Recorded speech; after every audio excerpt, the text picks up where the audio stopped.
In the 24 years that I've been alive, I feel like I've barely gotten started, hardly scratched the surface. My granddad Brian, on the other hand, had lived his entire life. At the same age of 24, he killed himself. Why? How? These are the questions that I want to find the answers to. And to do so, I need to ask the right questions to the right people, and to myself.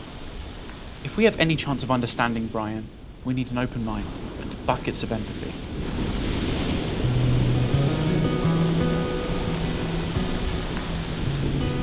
I'm taking my time with this. See, my direction's all wrong, but I know where I went right all along. I'm just happy with what I've got.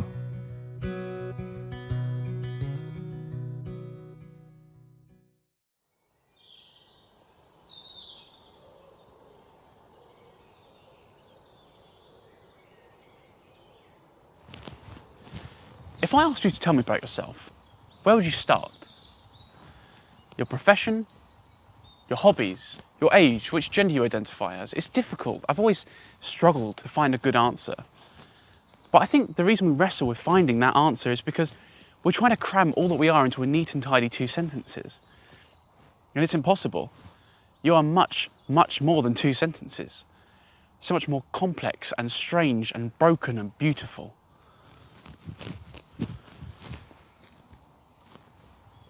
A lot of who we are is traced back to childhood, the first decade of your life, where you get your first impression of people and the world and your place in it. This is also influenced by which era or social system you're raised in. But what was Brian's childhood like? What was his first impression?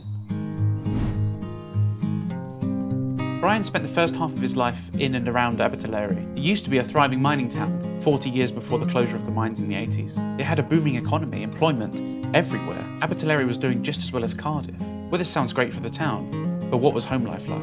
I'm meeting up with Brian's last remaining sister, Elaine. Brian, he was as good as gold. Never seen one bad part of him. I remember he bought me a green duffel coat. A green one. Green one? Yeah, very nice. Yeah. So, as a person, he was quite kind to you. He was. Yeah. Yeah. My father was a very cruel man. And he used to beat my mum a lot. And of course Brian would interfere and stop him from hitting a lot, you know. And this one day he took a leather belt and beat him around the face. Literally beat him around the face. And his face was out here, swollen. Bill was like revered in the gypsy or traveller community, right? Why? Everybody thought our dad was a wonderful man. They all thought he was a genuine, lovely man. Some people can come out with it, can't they? Show you're a lovely person. Nobody would believe he was a horrible man. Nobody would believe it. Our mum had to do everything for him. Always led in bed, being waited on hand, foot and finger. Take him to the toilet. Take him to the toilet? Yeah, wipe his bum, wash him. As an adult? As an adult. And then he hit her? Oh, yeah. Our mum had a bread knife and he used to sharpen it. She pulled her hand out like that and he drove the knife right through, purposely. I was under the table and she had to run like hell and covered in blood. Yeah, he done it purposely. Smile and pulled it through. He hated her. He hated her? Yeah. Do you think he actually hated her? Yeah. He said to me, I never ever loved your mother. She was just like utility. She was just useful. She was his servant. A violent upbringing, a misogynistic, sadistic and generally dangerous man for a father. These are the building blocks to create a carbon copy of Bill. The argument of nature versus nurture is nonsense. We're an amalgamation of both. You watch, you learn, you get hit by a belt. Brian's place in the world was beaten into him. And at this point, you have a choice. Do you copy or rebel? Brian rebelled. He defended his mother. In terms of survival, it's stupid. In terms of morality, I think it's the most respectable choice he ever made. Now, I have no love for what I've heard of Bill, and I don't condone any of his actions. But maybe his father was violent with him, or maybe he was spoiled, made entitled. He definitely grew up in an era where women were lesser. It would be easy to go with the narrative of evil villain, but biased and unforgiving in terms of psychology. But don't get me wrong, he was a prick. Is there anything more about your dad? That you just anything you could tell me about him. He was a right prick. Yeah, elaborate. A double bloody prick he was. A double prick.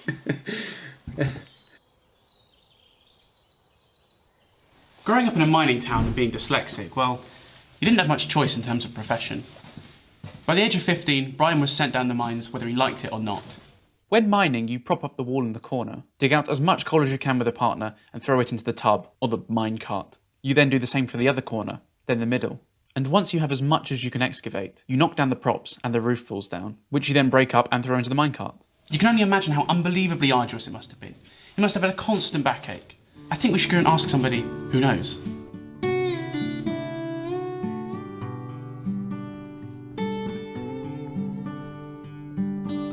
My name is Robin Parsons and I worked at 6 Bars from 1971. Dangerous job, but a really good job. Yeah, and you liked it? Yes, I did, yeah. Well, what's the good, the bad, pros, cons? It was a lot of work, a lot of hard, heavy work, a lot of fumes and dust, and you were breathing in all the time. The safety wasn't there at the time. Do you have any lung problems now? Yes. Oh, you do? Oh, yeah, God. chest problems, yeah. On a scale of 1 to 10, how hard of a job was it, physically? Physically, 10. 10? Yes. And how is your spine right now? Is it dead? Or? Bad. Bad back, yeah. It's muscular as well as skeletal because of the amount of weight he was picking up all the time. He was always picking up something heavy. I spoke to a few ex-miners while I was in there, and they all said the same thing.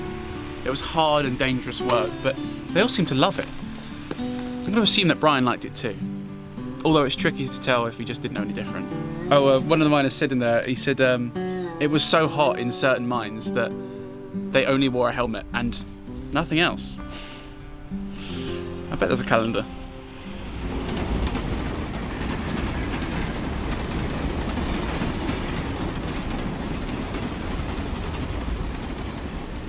Beyond being a miner and having a rough upbringing, it's hard to know anything about the man that my granddad was throughout his teenage years.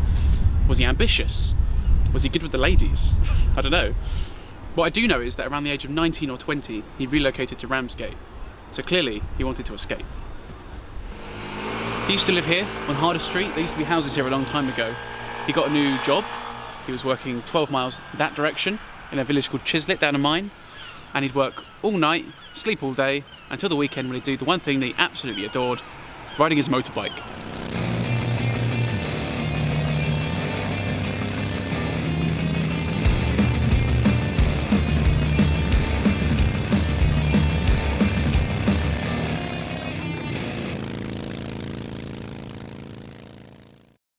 Brian must have felt so incredibly free.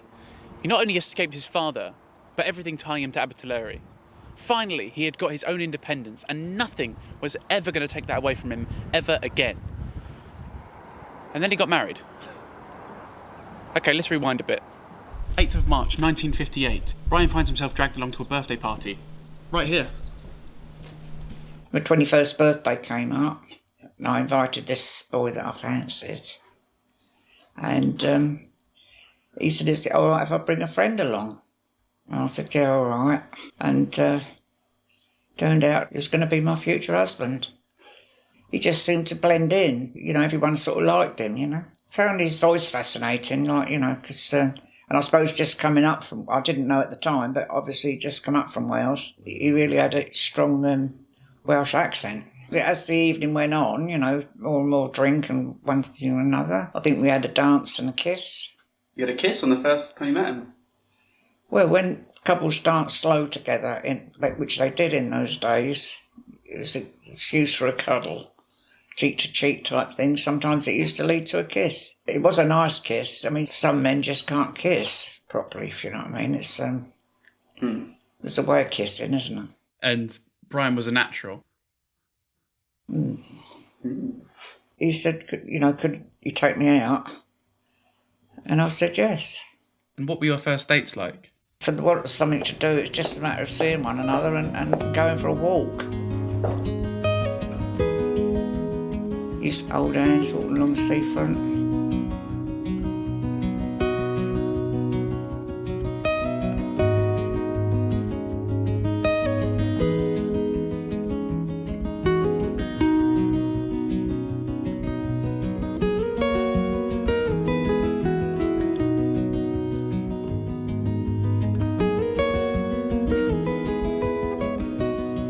stop in one of the caves with the benches and have a kiss and a cuddle.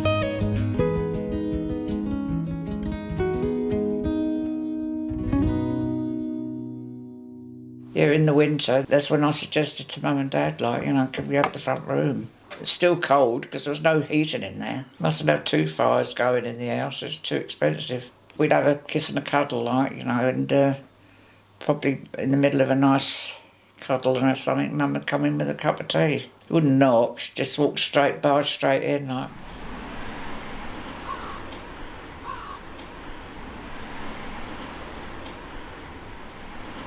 He doesn't mess about, Brian, because after 6 months, he popped the question and they were engaged to be married. And what a marriage it would be. Where did he propose? I think it was in the garden round Dumping Tart Road. That was the day, right? That's it, yeah. That was the day. Yeah.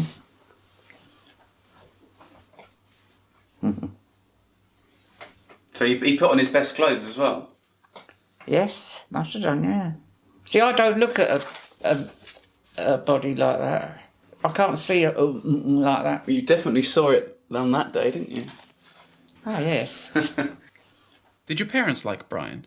I really don't think Prince Charles would have been all right for my mum and dad, you know. They really vetted him, sort of thing, you know. For the mere fact that he weren't very good at reading and writing, my father would have thought that was a disgrace.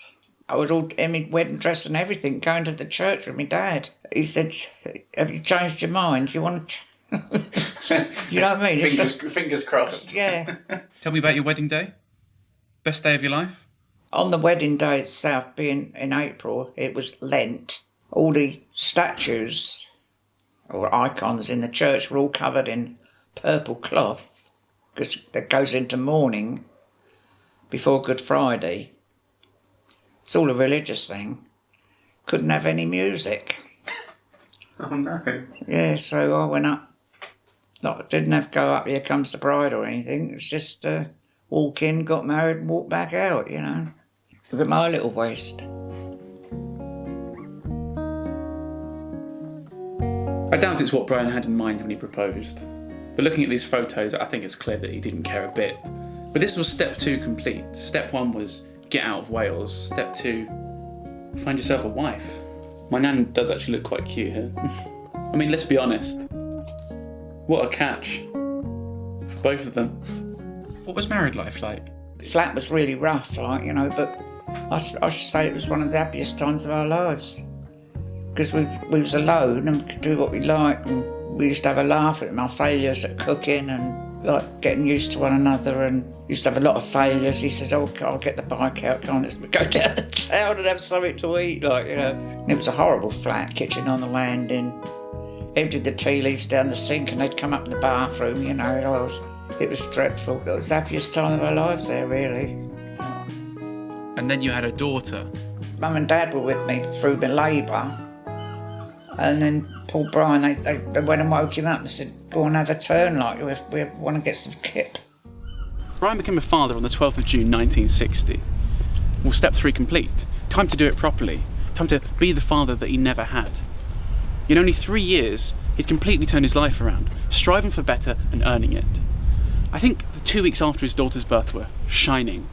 The most shining fortnight of his entire life. I mean, life had peaked and it didn't get better than this. Quite literally. It's strange, because you can pinpoint the exact minute in which Brian's life was about to crumble. And in less than 2 years, he'd be dead. Back in Wales, on the 28th of June at 10:45 in the morning, a stone fell from the surface and struck a pipe, causing a spark, causing an explosion.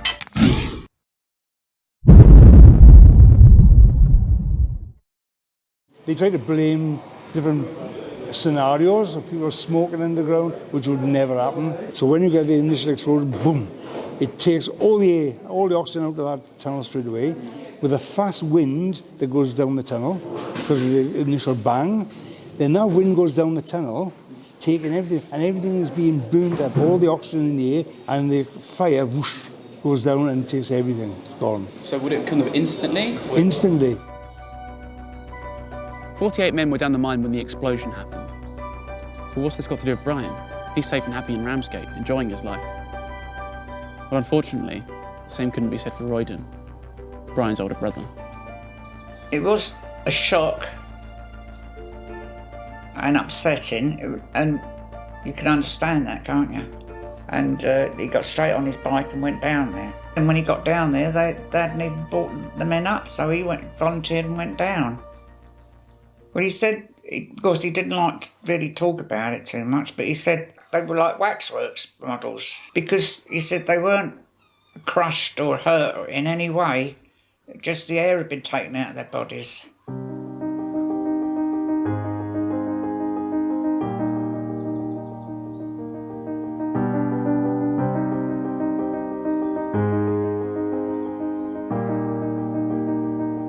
Imagine how haunting that must have been. Like Madame Tussauds, but corpses. His own brother paused in time, staring back at him.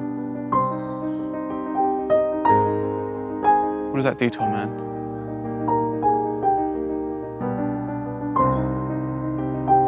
Once he'd scrambled back to the surface, he broke the news to his parents. Their first son, their eldest boy, had died. Well, at this point, Brian needed to be on his own to process what he'd just seen. And as he walks away, he overhears his mother say, under her breath, "Why couldn't it have been Brian?" The mother he had taken numerous belts for as a child, why couldn't it have been Brian?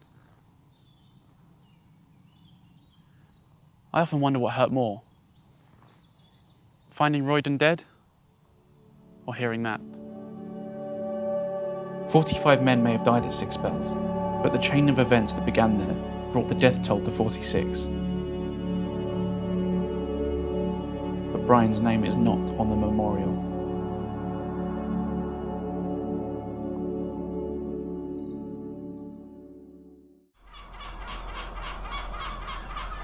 Life went on as usual, like, you know. He had a few hiccups of, like, not wanting to go to work. I suppose he didn't want to go down a mine. If you can understand that, can't you? You know, he said, "Oh, I can't go in tonight," you know, and I said, "Well, don't go then," you know, but because money was short. And he started working about 3 days a week, but in the end he had to sort of pull his socks up because we couldn't live on 3 days a week money. 1960 was a different time in terms of what was expected of a man, especially a grieving man. There was no bereavement payments, there was no discussion, there was no help. Basically, the world doesn't care. Get back to work because you can be replaced like that. He found his brother dead in the dark with torchlight. He was traumatised and fragile. He couldn't get this horrific image out of his head in daylight on the surface, but imagine how vividly it comes back to life down the mines back in Kent. And then he was expected to go to work 5 days a week and not talk about how he was feeling. It's inhumane.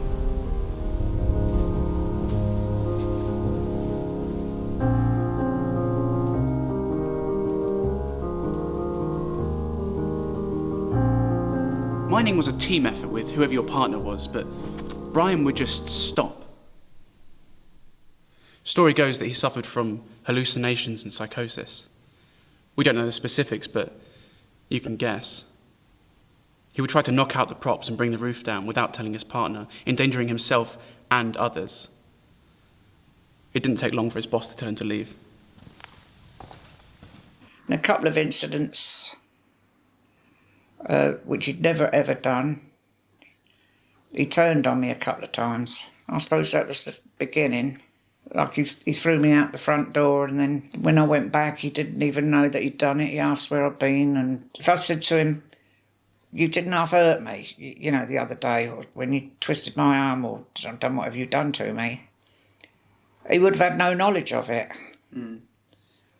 But it's a difference with the violence what he got from his father, who knew what he was doing, and the mere fact how his father was, I don't think he would have liked to have been like that at all. I don't think there was an ounce of violence in Brian. I really don't. I think he would never have liked to have been like his father in any way whatsoever, you know. And I think had he had the knowledge that He did hurt me a couple of times. It would upset him. Why is it upsetting me? Yeah. Wow. Why am I choking up? Don't know. Don't start me off. And then it came to a time where I was a bit frightened. That's when I moved back to my mum and dad's. Turns out his behaviour hadn't only changed around Sheila. Brian went to see a friend, and by the end of the interaction, this friend had contacted a mental hospital to take him away.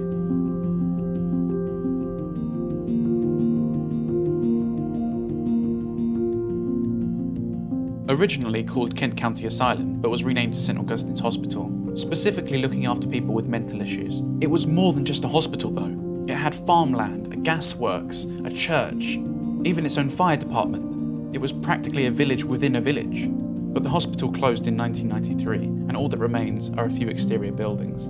Brian underwent electroconvulsive therapy, or ECT, at St Augustine's. So to gain some insight, I'm meeting with Dr. Tim Clark, who worked there in the 70s. ECT is quite an interesting treatment. It was developed in the late 1930s at a time when there was very little alternative other than keeping people locked away effectively. They started by trying to put electrodes onto each side of the temples and passing a small dose of electricity through to the point where it would cause the person to have a convulsion. They'd found patients who had mental illness and epilepsy that their conditions often improved after they had a seizure. And although there's evidence that it's effective, the knowledge as to exactly why it's effective isn't really in place. So nobody knew exactly why it was working. It seemed to work, but what the processes were has not been completely explained. When Brian was admitted, I think they would have decided quite quickly to give him a course of ECT. ECT, or solitary confinement, a treatment that they didn't fully understand, or a padded cell. Such primitive sounding methods for dealing with mental health issues from only 60 years ago. It's hard to believe that they were mistreated like that, and so recently too. Brian only spent a month at St Augustine's, even though doctors recommended that he stay longer, because Bill had come up from Wales to bust his son out of the one place that might have saved his life. And what did he do after? Put Brian back in his house and went back down to Wales. What was the point? It's almost like Brian's fate was always tied to Wales. He never quite escaped. Violence from his father made him a nervous man. His brother dying, dragging him back. His mother saying what she said. And then Bill again, discharging Brian far, far too early. Bill went back on his own, back down to Wales, and left the mother there with him. And then when the mother went, Elaine took over. It was probably a good thing, a bit of company, wasn't it? I can remember taking a teddy bear that big, carrying it on the train. When we got there, we had to go straight down to where she was living with her mum. Okay. All right. He wouldn't come from there. He was begging her on his knees for her to go back to him. Obviously she wouldn't. I came home just before Christmas. He wanted her and that was it. He couldn't live without her.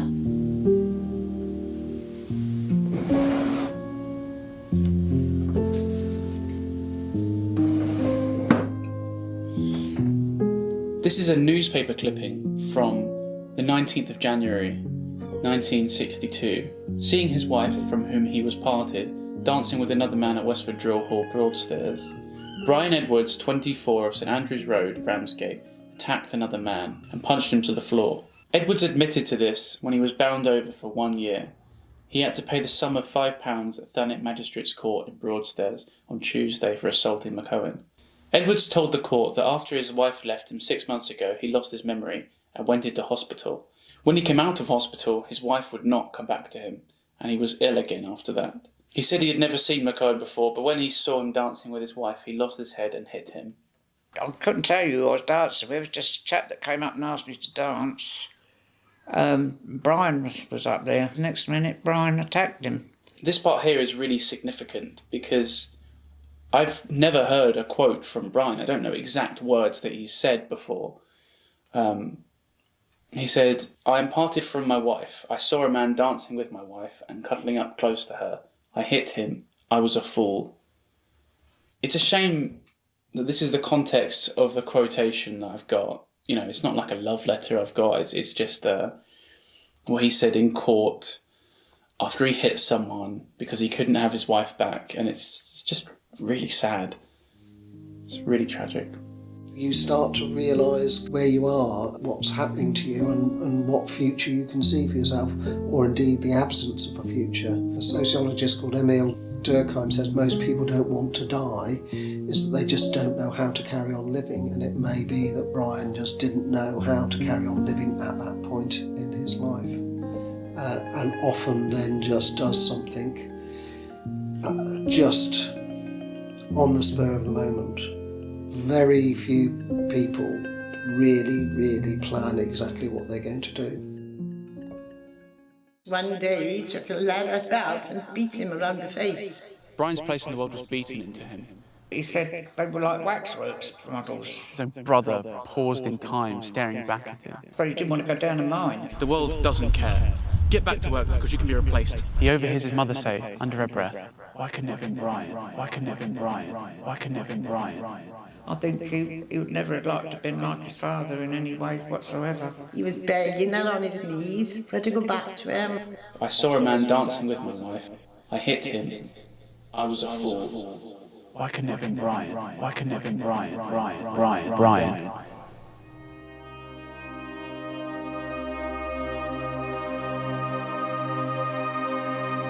Police came round the house about 6 in the morning. And my dad woke me up. And he said, "Come down." He said, "I've got a bit of news for you." And he told me, which I burst into tears.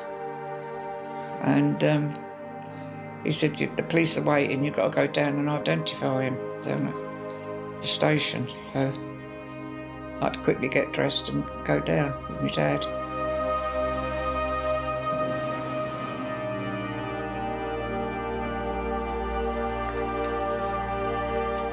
Mr. Brian Edwards, who was found gassed in his kitchen in St Andrews Road, Ramsgate, on Saturday killed himself while the balance of his mind was disturbed. His 25-year-old wife, Sheila, said that they were married in April 1959 and there was one child. The marriage had not been a happy one. She had left her husband last September. He wanted her to return to him, but she did not want to. Mr. Edwards was found on Saturday morning by a minor friend, Mr. Brian Jarman, sitting in a chair by the gas stove in the kitchen. The coroner said there was no doubt that he intended to take his life deliberately. I don't know why it's affecting me so much. I didn't even know him, but I don't know. I feel like I do know him now. It's strange. It's like he's been dead for 60 years, and I just feel like I've lost someone as well. You know. I don't know why.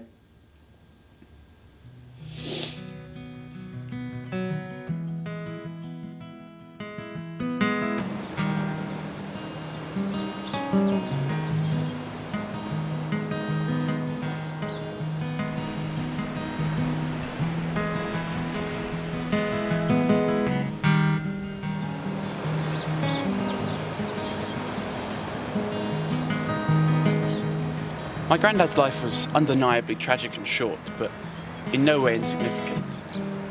He left a 2-year-old daughter, who then created me, bringing you and I together here, now, discussing the most fundamental question we can ever ask ourselves: is suicide ever the answer?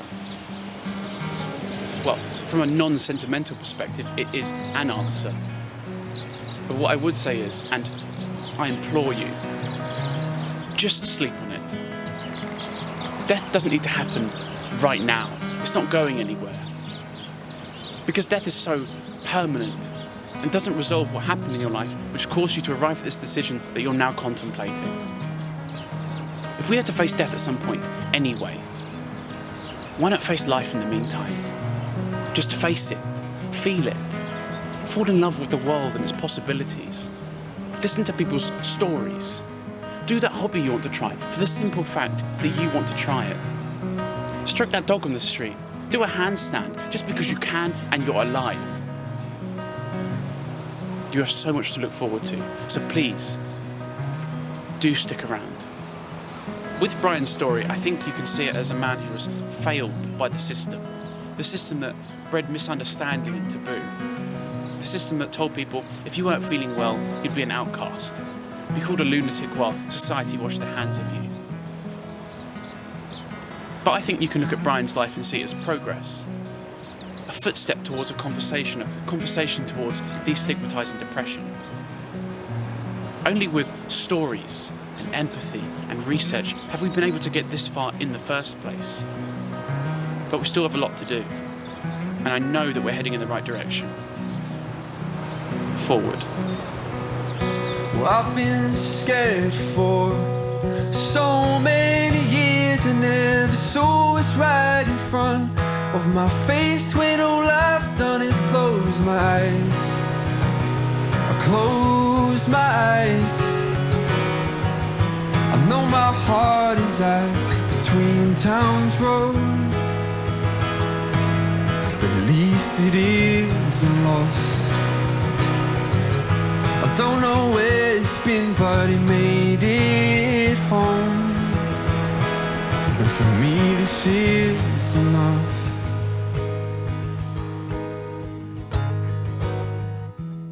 I'm just happy with what I've got.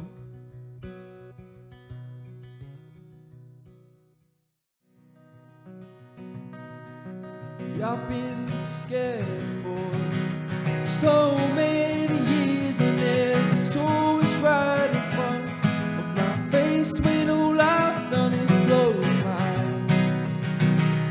Close my eyes. I know my heart is at between towns road, but at least it isn't lost. I don't know where it's been, but it made it home. And for me this is enough. I'm just happy with what I've got.